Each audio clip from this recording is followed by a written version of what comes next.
ரியாலிட்டியில் எதுவுமே கிடையாது. இந்த ப்ரெசன்ஸ் மட்டும்தான் இருக்குது. ஆனால் இதை எப்படி ரியலாக உணர்றோம், இதே மாதிரி தான் அதையும் நீங்கள் ரியலாக உணர்றீங்க. ஆக மொத்தம் ரியாலிட்டியை கண்டுபிடிக்க முடியாது. இப்போ இந்த வெளிச்சம் வந்துட்டு போச்சுன்னு சொன்னார் இல்லையா, அதே ரஜினி தான்.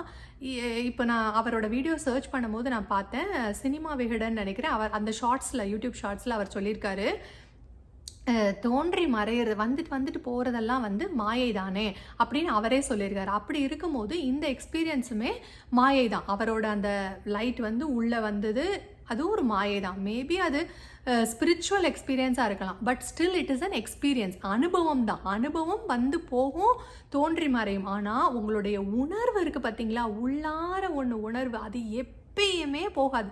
நான் உயிரோடு இருக்கேன் அப்படிங்கிறது உங்களுக்கு எப்போதும் தெரிஞ்சுக்கிட்டே தான் இருக்கும். சரியா? அதில் எந்த விதமான மாற்றமும் கிடையாது. அப்போ எந்த மாற்றமும் இல்லாமல் தோன்றி மறையாமல் இருந்துக்கிட்டே இருக்கிற ஒன்று தான்